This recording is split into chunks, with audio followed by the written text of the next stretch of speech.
Méditation de la communauté des disciples du Christ vivant en ce samedi de la 14e semaine du temps ordinaire, année liturgique B. Évangile de Jésus-Christ selon saint Matthieu, au chapitre 10, les versets 24 à 33. En ce temps-là, Jésus disait à ses apôtres: « Le disciple n'est pas au-dessus de son maître, ni le serviteur au-dessus de son Seigneur. Il suffit que le disciple soit comme son maître et le serviteur comme son Seigneur. Si les gens ont traité de Belzéboul, le maître de maison, ce sera bien pire pour ceux de sa maison. Ne craignez donc pas ces gens-là. Rien n'est voilé qui ne sera dévoilé. Rien n'est caché qui ne sera connu. Ce que je vous dis dans les ténèbres, dites-le en pleine lumière. Ce que vous entendez au creux de l'oreille, proclamez-le sur les toits. Ne craignez pas ceux qui tuent le corps sans pouvoir tuer l'âme. Craignez plutôt celui qui peut faire périr dans la géhenne l'âme aussi bien que le corps. 2 moineaux ne sont-ils pas vendus pour 1 sou? Or, pas un seul ne tombe à terre sans que votre Père le veuille. Quant à vous, même les cheveux de votre tête sont tous comptés. Soyez donc sans crainte. Vous valez bien plus qu'une multitude de moineaux. Quiconque se déclarera pour moi devant les hommes, moi aussi je me déclarerai pour lui, devant mon Père qui est aux cieux. Mais celui qui me reniera devant les hommes, moi aussi je le renierai devant mon Père qui est aux cieux. » Acclamons la parole de Dieu. Méditation. Bien-aimés dans le Seigneur, Dieu soit loué en tout temps. Nous poursuivons la méditation du discours de Jésus lors de l'envoi de ses disciples en mission. Aujourd'hui, nous insistons sur ce message. Quiconque se déclarera pour moi devant les hommes, moi aussi je me déclarerai pour lui devant mon Père qui est aux cieux.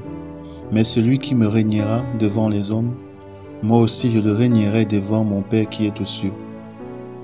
Il nous arrive de ne vouloir manifester notre appartenance au Christ que dans des milieux, des environnements où l'on peut nous accepter sans nous moquer ou même violenter. Ainsi, l'on cache son identité chrétienne lorsqu'on est dans des milieux païens ou laïques. Souvent, 2 sentiments justifient cette attitude. La peur d'être catégorisé comme chrétien et privé de certains privilèges d'une part, et d'autre part, la honte d'être moqué. Lorsque nous le faisons dans un milieu hostile aux chrétiens, l'on pourrait comprendre que nous voulions préserver notre vie. Mais lorsque ce n'est que par honte que nous le faisons, cela témoigne d'une immaturité de notre foi. Ce sont des chrétiens immatures qui ont peur de manifester leur foi en public. Et un tel chrétien ne peut pas être un disciple missionnaire. La honte n'est pas un sentiment qui motive l'annonce de l'Évangile. La plupart des pays au monde sont laïcs et admettent la liberté de culte.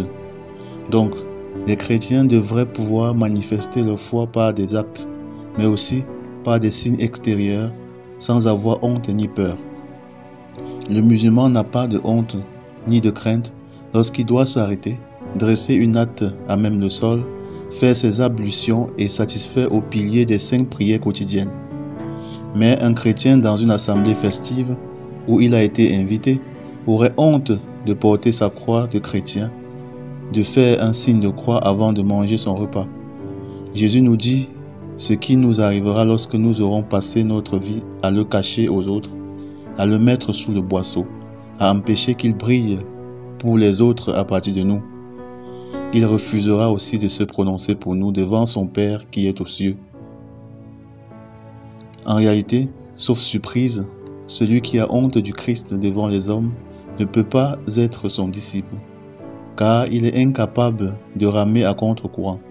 Certains soi-disant chrétiens refusent de manifester leur identité en public pour la simple raison qu'ils ne veulent pas que leurs paroles, leurs actes soient jugés, parce qu'ils savent que leurs œuvres sont mauvaises.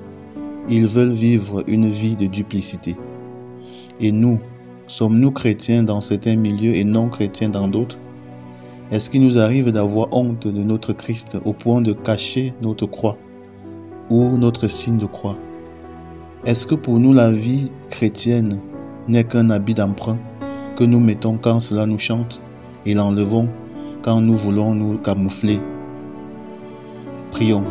Seigneur, tu nous aimes à temps et à contre-temps, ici et partout, mais il nous arrive de refuser, par honte et par peur, de nous faire reconnaître comme tes disciples. Donne-nous la joie de t'appartenir afin que nous puissions le dire et le manifester en tout temps et en tout lieu. Par Jésus le Christ notre Seigneur. Amen. Intercession. Nous te prions, Seigneur, pour tous les chrétiens afin qu'ils n'aient plus honte de témoigner de leur foi. Vierge Marie, intercède pour nous. Exercice spirituel. Retrouvons notre croix de chrétien et portons-la fièrement au cou. S'il nous arrive de vouloir manger en public, n'ayons pas honte. Ne soyons pas complexés de faire notre signe de croix, de prier avant de manger. Loué soit Jésus-Christ.